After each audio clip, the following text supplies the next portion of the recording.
Welcome to the Tech Blog Writer Podcast, your guide to future tech trends and innovation in a language you understand. Now, over to your host, Neil Hughes.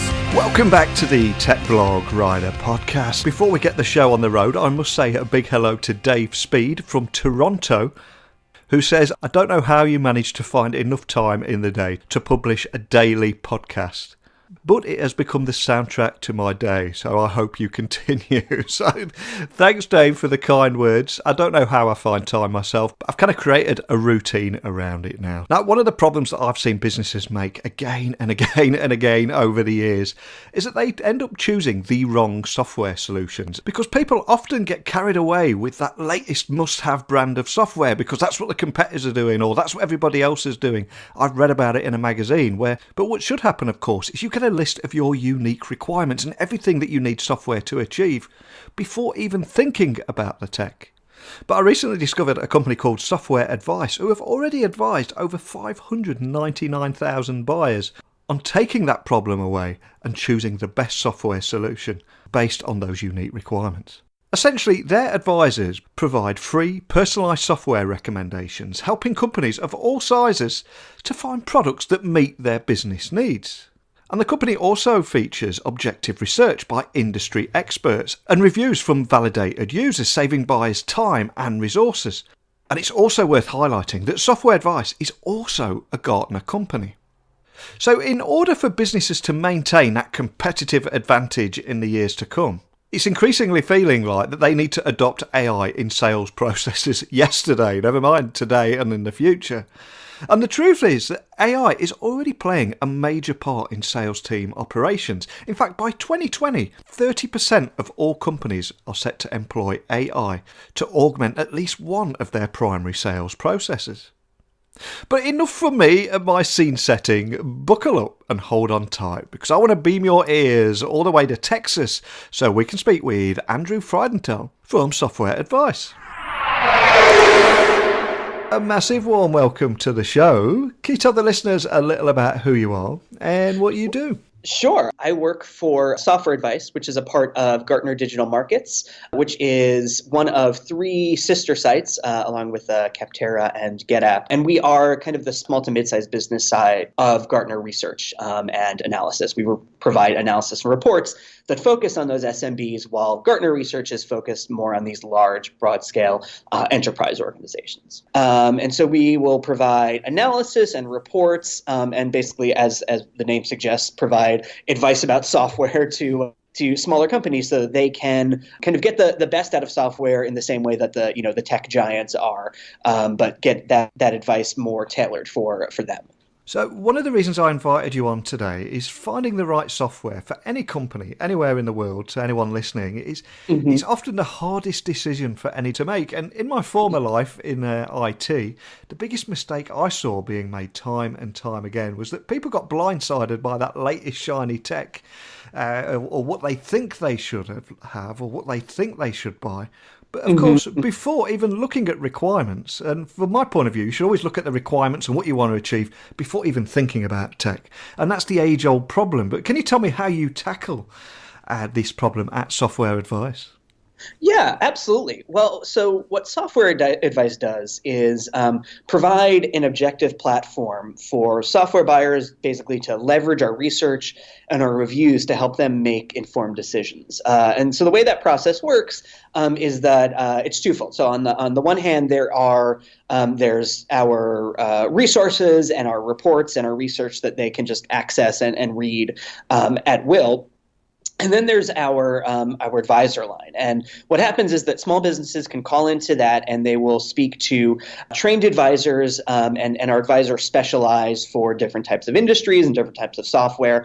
And we'll talk with them and just have basically a one-on-one free consultation where they'll be given information about several different suggested software platforms for them to use based on their specific needs. So a company may call up and say that, we're just looking for contact management. We don't need anything more than that. Yeah. And so then our advisors will, recommend probably a simpler system for them without all of those bells and whistles that, that they might go completely unused. Whereas a company that is calling that wants something more complicated, like AI or integration with marketing, then they'll recommend a more complicated system for them. So it helps to really give these personalized recommendations of what they can use and what they can afford within their budget and their scale. I'm glad you mentioned AI there. Are you getting a lot of businesses asking about AI and wanting to get involved with it? And equally, if they are, how can businesses future-proof themselves against competitors that are already adopting AI and moving forward with it? How can they protect themselves from that?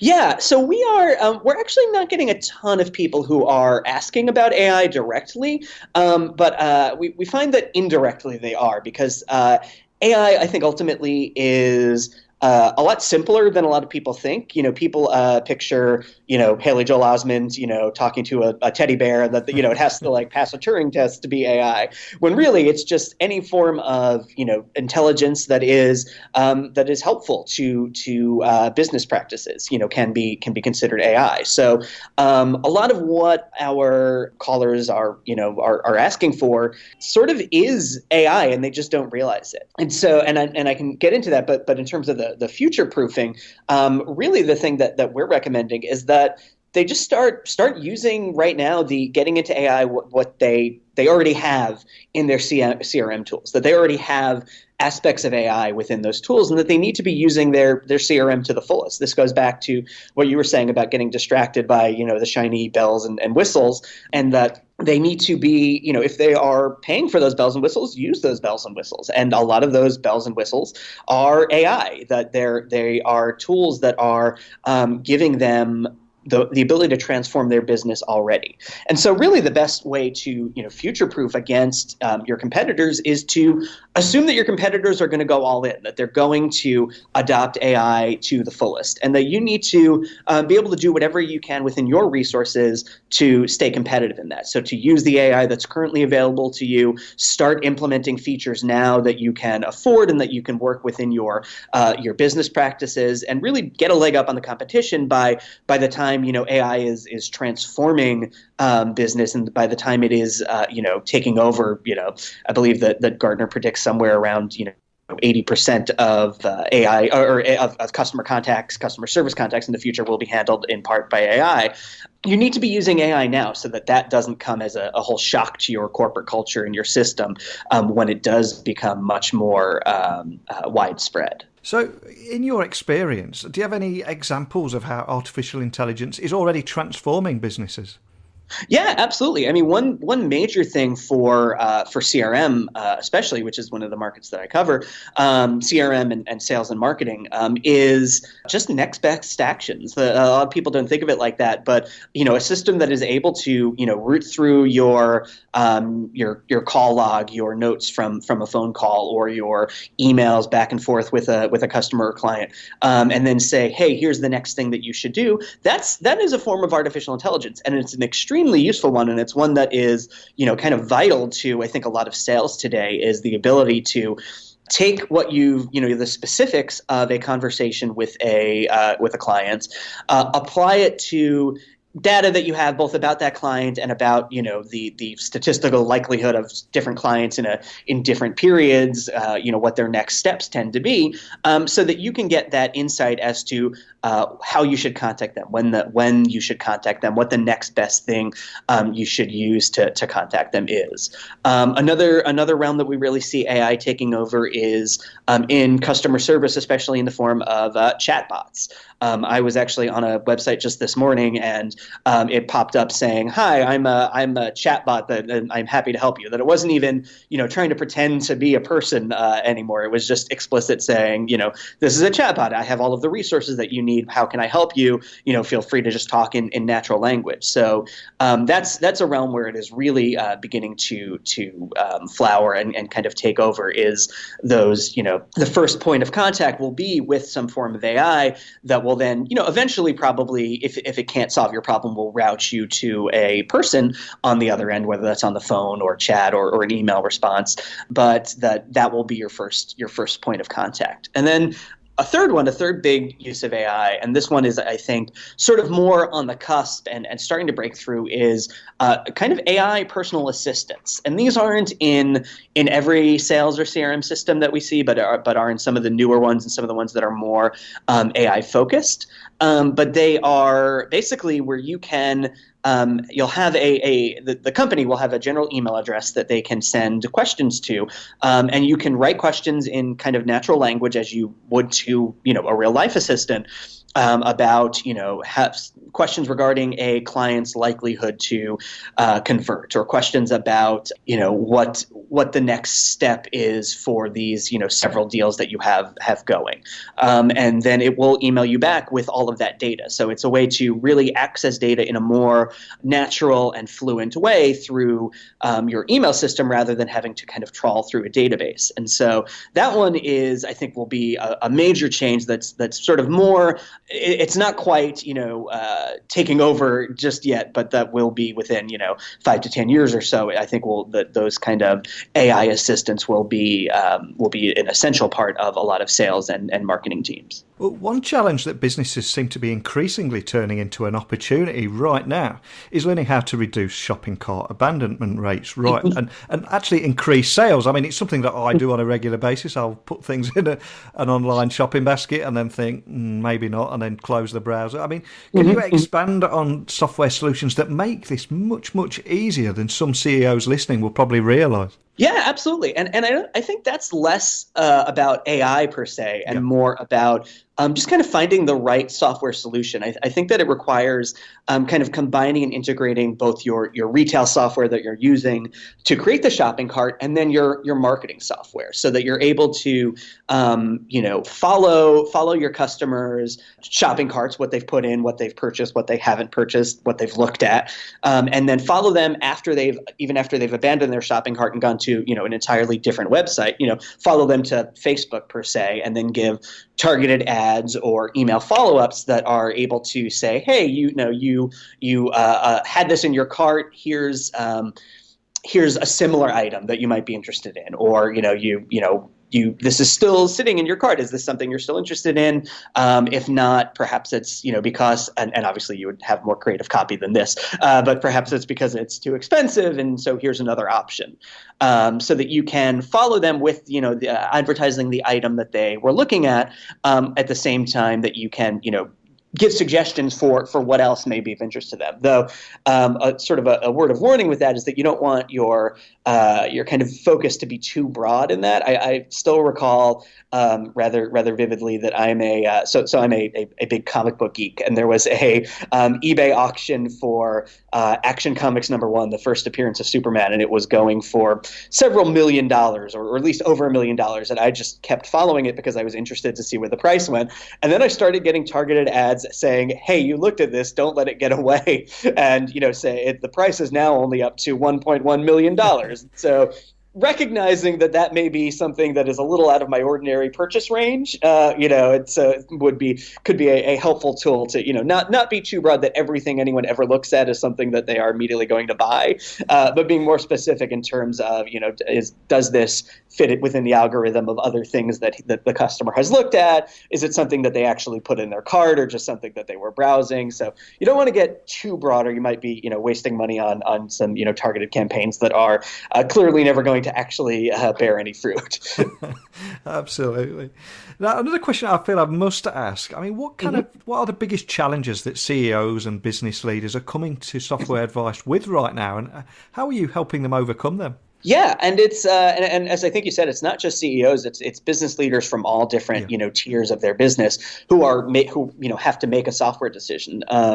Probably the main thing that we see, because our target, our clients tend to be, or customers rather, tend to be more on the smaller side, is businesses that are looking to switch to software for the first time, that they've been using manual methods. And for our purposes, we think of, using Excel spreadsheets or, the free Gmail suite as kind of those manual methods. So companies that have been using that and suddenly find that they have scaled outside of the use of that they need something that is a little, more centrally accessible than just a spreadsheet, and that is more reliable than, just the free programs that they can, get through Gmail.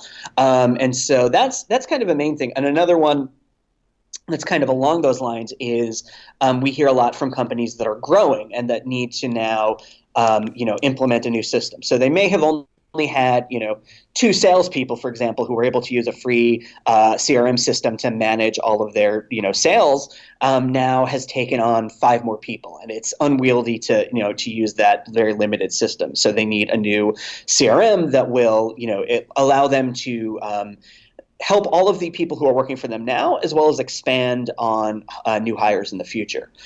So a lot of what we see are people in periods of growth, or people who have found that their old systems aren't working, that they, that something has either gone wrong with the system, that they're not finding the support that they need with their current vendor. They've, as I said before, they've outgrown it, or even just that there's something glitchy about it and they want something that is a little smoother and easier to use and more, user friendly.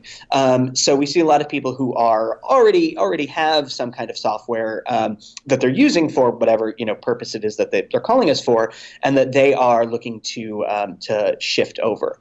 And then finally, we along again, kind of along the same lines, they're all, somewhat in the same bucket, is people who are trying to simplify complex processes. So maybe they've had 4 different, cheaper software solutions for, all of their different needs, for their CRM, for their marketing, for their customer service. And so they're looking to maybe spend a bit more to go into a place where they are only spending on one solution a month, and that solution combines all of their different needs and concerns.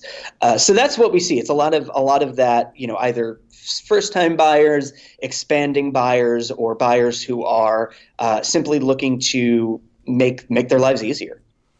I love what you say there, because there's so many businesses now that are looking to do exactly that. They're simplifying processes, they're reducing applications. But I'm kind of curious, are there still businesses that have come to you that still want to cling to that old piece of software and want to insert APIs and talk to them? Or are they finally accepting the fact that they need to move away from that 10-year-old software that they've got? Yeah, I think for the most part, they tend to be willing to change. If they've already taken the action of calling us, then that means that they know that something isn't working. That they are looking for a new solution. And so they may at first be somewhat hesitant to change things, but that's where our advisors really are experts at this, and they're able to guide them through that process on a very step-by-step basis and give them more than one solution. So they may come away saying, hey, one possibility might be sticking with this very old, platform that you're using, but it's going to cost you much more to add on all of these different tools. Whereas if you're willing to branch out to something new and take a chance and try this wholly different piece of software, it'll be a lot cheaper in the long run. So they are able to have these options going away and know that they can choose between, what's comfortable and what is familiar versus what might be more productive for them or more useful, and ultimately in sometimes maybe much cheaper. So I think that's sort of what is really great about our process, and I can kind of praise them to the high heavens, because I don't work on the advisor side of our team, is how they are really really skilled at giving that wide variety of options for our callers. So what's next for Software Advice? Is there anything else that you can share with us today about your future plans or anything that you're excited to share? Yeah. So we've just reached 500,000 business software reviews, which makes us the largest online collection of those reviews. And we're also about to reach a milestone of 600,000 buyers that we've advised. So we're very excited about that on the advisor side of things. And then on the research side, we're very excited that we are becoming more and more integrated with Gartner's research team. To the extent that we are using kind of really specific and objective Gartner methodology in a lot more of our research. Some of the stuff we've written in the past has been a little more subjective from analyst points of view, and we're becoming a lot more ingrained in bringing the kind of rigor that Gartner has to our own research, so that we will really only be different from Gartner largely in name, that we will be providing the same kind of world-class research and reports and advice, but it will just be focused more on small businesses that Gartner analysts themselves don't focus on. So we're very excited to be transitioning into doing that kind of research and work. Wow, 500,000 software reviews. That's going some, isn't it?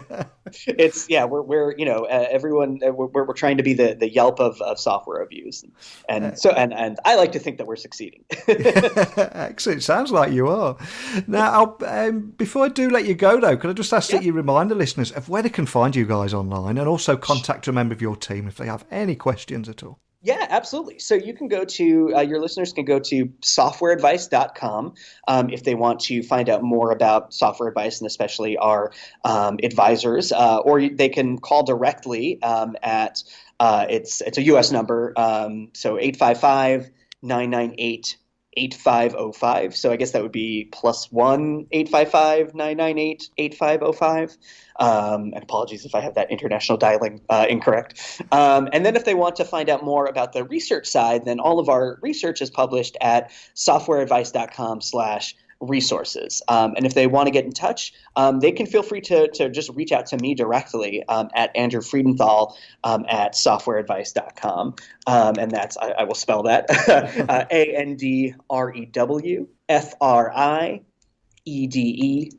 AndrewFridenthal at softwareadvice, all one word, .com. And if I don't have the answer, I can certainly point them to someone at Software Advice who does. Excellent. Well, I'll have the links to the show notes just so people can find you guys nice and easily, which will make things a little bit easier for the listeners. Yes, especially for my last name.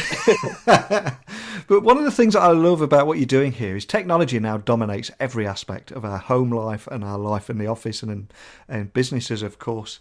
And it's so easy to choose the wrong piece of software and hope for the best. But what you're actually doing is taking that away from them and empowering businesses with the tools that they need to grow and making that decision for them. I think it's a fantastic thing. So a big thank you for coming on today. We're excited to be helping businesses as best we can. Thank you so much. Thank you for having me. I've seen businesses choose the wrong software solutions more than I've eaten hot dinners, because all too often people get carried away with that latest must-have brand of software because, hey, that's what everyone else is doing. But it's your own unique requirements that should be top of the agenda before even thinking of tech.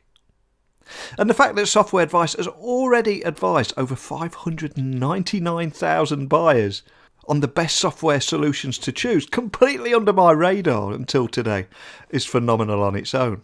But the fact that their YouTube channel features a video that I'll add to the show notes as well, by the way, proves that they can help businesses find that right software for their company in only 15 minutes by simplifying that software selection process and matching buyers and expert advisors, and then provide them with a short list of vendors that best fit their unique requirements. I mean, that is the cool aspect to it. But have you any experiences with Software Advice, or do you have a comment about any of the topics that we've discussed in today's show? As always, email me, techblogwriter@outlook.com, or tweet me at Neil C. Hughes. Because I love to hear your opinions on these topics that we discuss each and every day of the year, and your input is crucial to making this show a success. So I hope you enjoyed today's Daily Tech Podcast, and remember, if there are any topics that you would like me to cover that you think I'm missing, or guests that you would like me to try and get on, just let me know and I'll do my best. But that's it for me today, gang, so a big thank you for listening, and until next time, don't be a stranger.